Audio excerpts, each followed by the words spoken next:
Welcome to the 220th episode of the Reading and Writing Podcast. I'm your host, Jeff Rutherford. Stay tuned for my interview with Lynn Rosen, author of the novel A Man of Genius.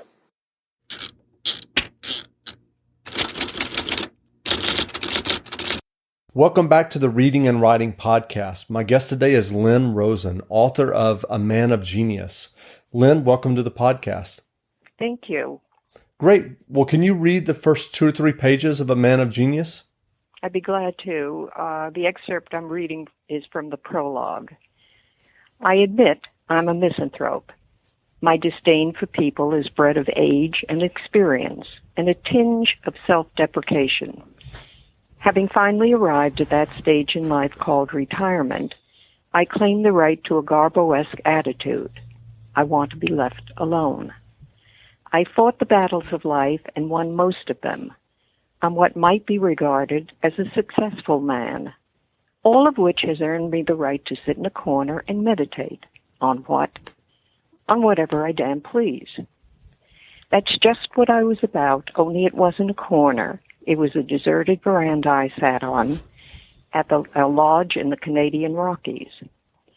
I was enjoying my solitude, resting in the tranquility of the dimming light, vaguely aware of the sounds of birds and the rustle of leaves, musing on nothing in particular, minus the angst of worrying about tomorrow or ruining events of the past. Life was as it was, is as it is, and was going to be whatever. Adding to my successful disengagement was the fact that I had finally arrived at a welcome point where I accepted the fact that whatever came next in my life, I cared little or nothing about. Little wonder that I was more than annoyed when I heard footsteps approaching. She came through the terrace door, and I stood behind my chair. "Good evening, Mr. Dollinger. I guess you prefer this to what's going on inside." Her tone was whimsical. Quite right. I had little interest in a corporate retreat. I find the word retreat as applied to these planning sessions nonsensical. Why would a corporation plan to retreat? A bad descriptor. What's more, I have little or nothing to do with the corporation's future, so why be involved in its planning? I'm aware that I'm here merely as a trophy, a retired founding partner who's added considerably to the firm's coffers, merely a symbol of can and what should be accomplished. No, I'll leave the gaming to the youngsters. She laughed. That's more than I had the pleasure of hearing from you in some time. Uninvited, she settled into the seat next to me. I turned to face her, curious to see what she'd become. She wore a dark parka, and she tucked a blanket around her legs and over her boots, so that she seemed to merge with the darkness. Yet the early evening light, blending with the light that sifted through the terrace doors, allowed me a dimmed view of her face. She was many years younger than I, and though I'm a confirmed bachelor, I've always enjoyed the sight of a handsome woman. She surely was that. She sat erect in the chaise and looked outwardly with a steady stare, simply sat and waited.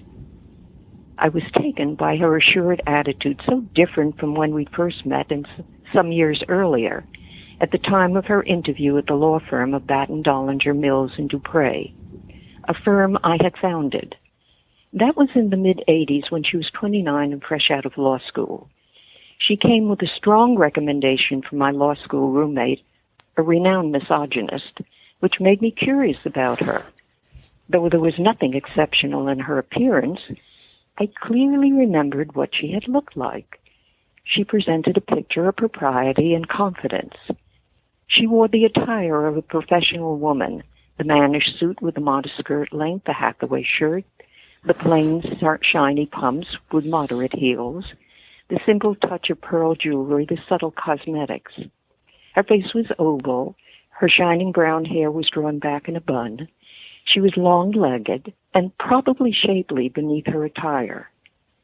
Clearly, Carlyle Richards was eager to be a team player and therefore willing to blend in. She became an associate in the firm's mergers and acquisitions division. She didn't share the same area of specialization, and I lost contact with her except for the occasional hallway or elevator encounter. But somewhere I had stored the memory of Carlyle Richards, and I called upon it 2 years after our initial meeting upon the death of the famed architect, Samuel Grafton Hall. I'd known Samuel for many years. I greatly admired his work, and I took pride in the belief that we were friends. He was also one of my most eminent clients, so I was particularly concerned about the stipulation in his will that required special attention. I looked up Carlyle's current assignment status, found her to be reasonably available, and thinking the assignment might be advanced by a woman's touch, called on her services. And then we met again, many years later, on the veranda of a lodge in the Canadian Rockies during a corporate retreat. With no assistance from me, she had become a partner in the firm. She sat next to me, no longer shy. Her unwavering silence commanded my attention, and I capitulated. "Tell me, are you enjoying the occasion?" I asked, with feigned interest in her answer.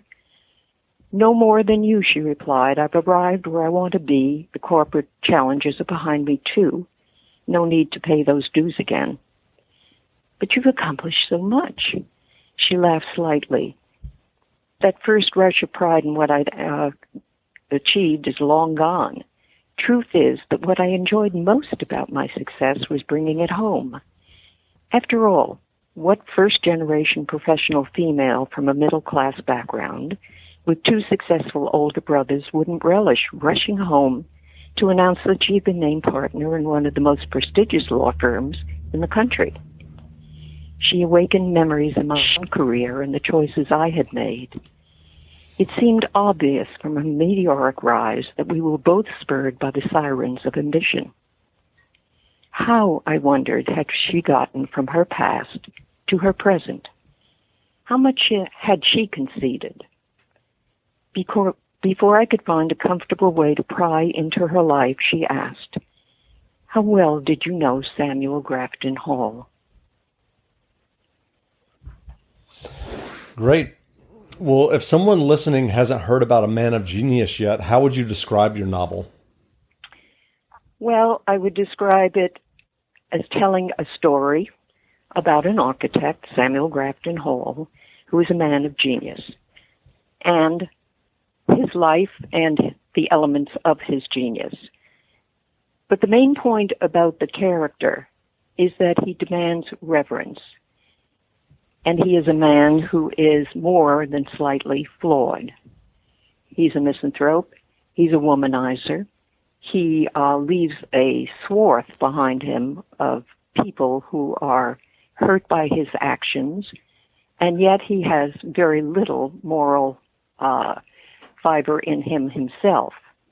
The novel, because of what it deals with in this character and the reactions of the other characters towards this man, I hope raises questions about what we do owe to those that we set up as idols.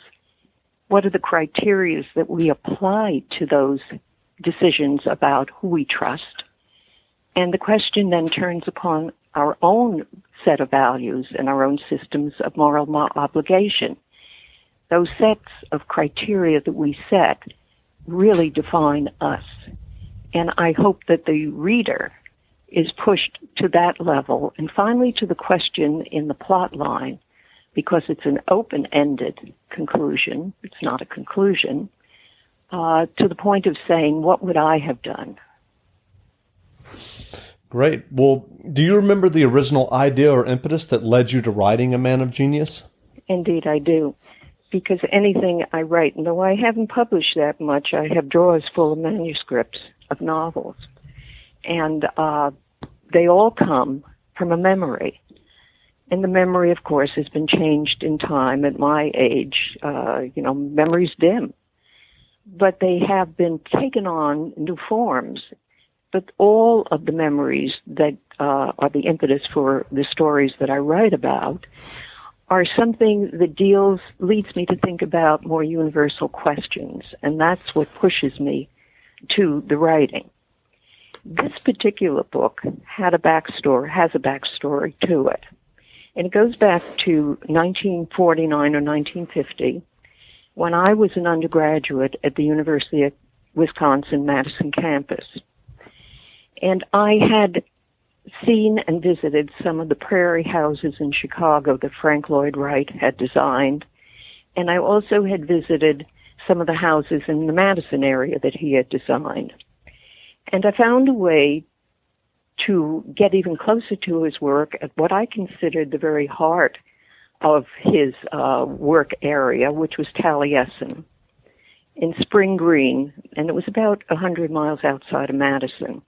Now, it wasn't easy to get there because you couldn't rent cars in those days, and I didn't have a driver's license. So I did manage to get some friends of mine to go with me, and we went off to Taliesin. When we arrived there, we discovered that it wasn't a day that there were going to be any tours, and so there was no access to the house. And we started squabbling over who had made the mistake of selecting this day.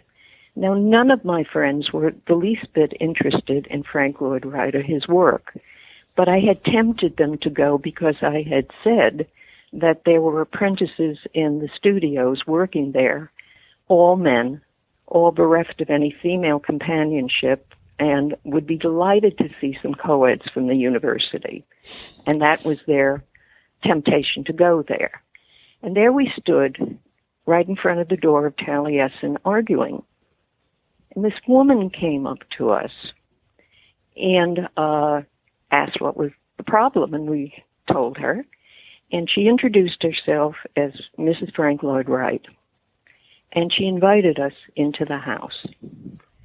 I managed to get my friends an invitation to look at the studios and the projects that these young men were working on. And at the same time, I managed to ask for a guided tour by Mrs. Wright, and she was very nice about it and said she'd be glad to. And so off they went, and off I went. When I finished the tour, Mrs. Wright, her name is Algavana Wright, and she was Frank Lloyd Wright's third wife. She invited me to have some tea with her, and we sat in this great room at Taliesin. And she asked me what I thought of what I had seen. And I said I thought it was absolutely beautiful, but I would never want to live there. And we continued the conversation, and all through this discussion, there was a question on the tip of my tongue that I had to keep pushing back because I knew once out, everything was over. And the question I wanted to ask was, Mrs. Wright, did your husband kill his mistress? Because there had been a mistress, there was this Mawa Cheney and her children who had lived at Taliesin with Frank Lloyd Wright and been murdered in a horrific way. All murders are horrific. But this was particularly so because it was done by a hacksaw, mother and children. And it was done by a servant who later lit a fire to Taliesin and completely destroyed it.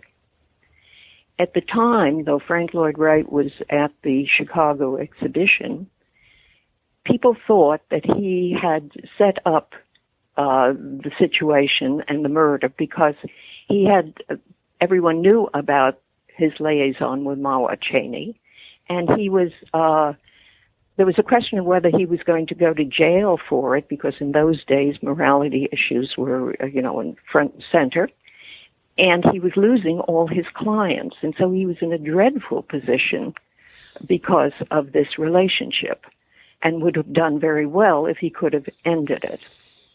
And so there it lingered, and I never asked the question.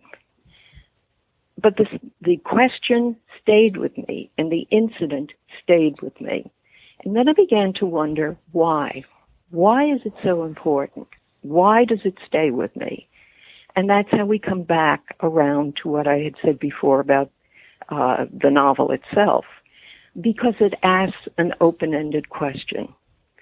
And that open-ended question has no particular time relative to its importance. It's as important today as it was then, because we have so many idols today that we give our complete faith in: people in media, people in religious organizations, people that we are willing to sit at the feet of and adore and forgive, because everyone's imperfect. And that led me finally to A Man of Genius. But it is not that story, because years have changed the story, and my thinking about it has changed, and the center point of the story has shifted as I begin to raise questions. Well, that's a great backstory. Great. Well, that's great insight into the novel. So I know that you taught literature and theater at the University of Rochester. What led you to teaching? Oh, I've led a life of doing very many things, and it hasn't been one of those that you could say was a carpe diem life. It was probably the other way around. The day caught me and led me someplace, and all changes were not done with thoughtfulness. And I have a doctorate, and getting that doctorate was something that was not what I expected to do. I have 2 masters, a doctorate, little of which adds up to very much.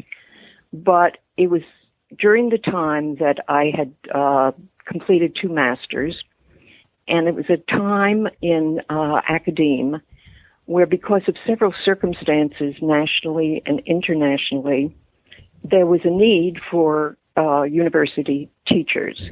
And I had the degrees for it, and I was completing my dissertation. But I wasn't completing my dissertation in an area I wanted to complete it in because of attitudes towards women at that time. And so what I wanted to do was to accomplish a doctorate in the Gothic novel. Having completed 2 masters, I went and applied to the university for a doctoral program. And I was told that I couldn't be accepted. I wanted a full-time program. I had 2 children. I had other obligations. I just wanted to do it and then to become involved in the study of the Gothic novel. But I was told that I couldn't be accepted as a full-time student because of my sex. This was before Title IX, and so you could say those things. And if I insisted on being considered, that they would sit me under the seminar table. Now, that's a quote that I remember. That is a quote. And so that I will sit you under the seminar table. There was a chairman of the Department of Education at the time who had come out of a very prestigious other institution, university, who heard about this and was so incensed that invited me to join a program in his department, which happened to be education. And we concocted a degree in higher education. At the time I completed that degree in higher education, there were only 6 people in the country whose area of interest was higher education. And then they asked me to join the faculty at the University of Rochester at the Eastman School of Music, and I became a assistant professor of humanities at the Eastman School in the Division of Humanities.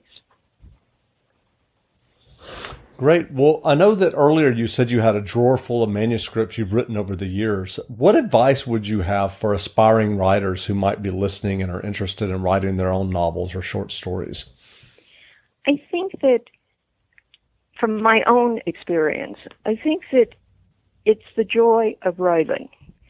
And sometimes people think about what's going to happen afterwards, the publishing of the novel, the finishing of the novel. You may never finish the novel. The writing of A Man of Genius took a span of 15 years.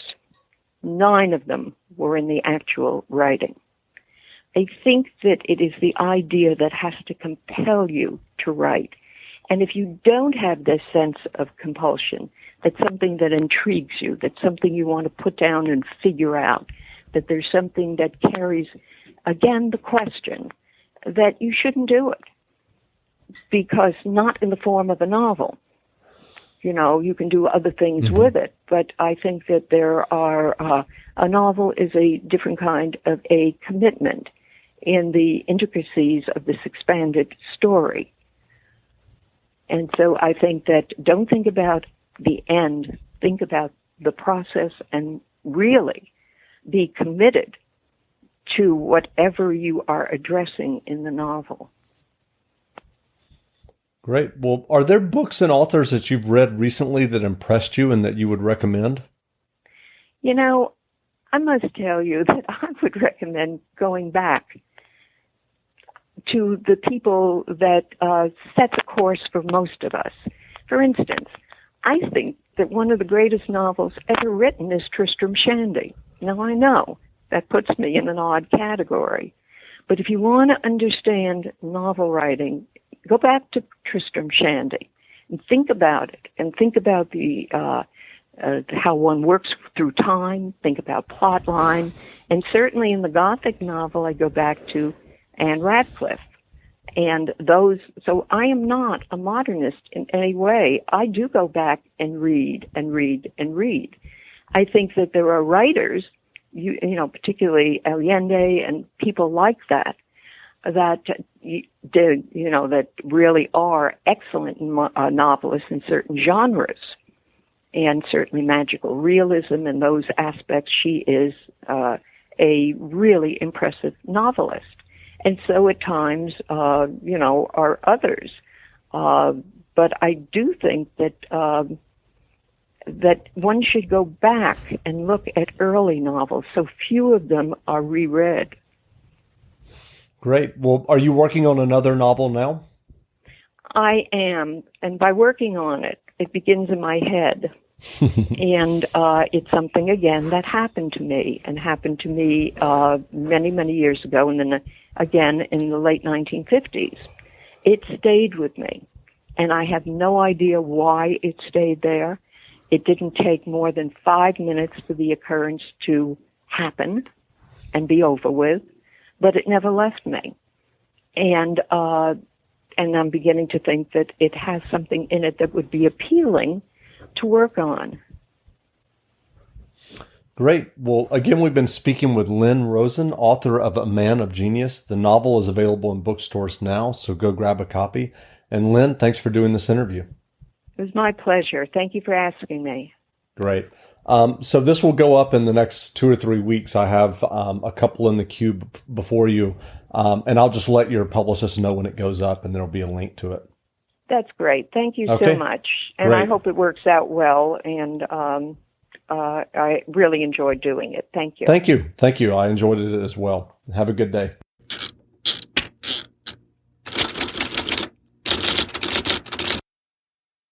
Almost 90% of women have cellulite. And guess what? It's not their fault. We don't choose cellulite, but we can choose a different way to treat it. Meet Quo, collagenase Clostridium histolyticum, AAES, the first and only FDA-approved prescription injectable for moderate to severe cellulite in the buttocks of adult women. This non-surgical treatment is injected by an aesthetic specialist in 10 minutes or less. Individual results may vary. Do not receive if you are allergic to any collagenase or ingredients in Quo, or have an infection at the treatment site. May cause serious side effects, allergic reactions including anaphylaxis, and injection site bruising. Seek medical help right away for any signs of allergic hypersensitivity. Tell your doctor about all your medical conditions if you have a bleeding condition or take medicine that prevents clotting. Most common side effects include bruising, pain, hardness, itching, redness, discoloration, swelling, and warmth at the injection site. Ask your doctor about all possible side effects and for product information. If you're ready to get to the bottom of your cellulite, learn more and find a specialist at Quo.com.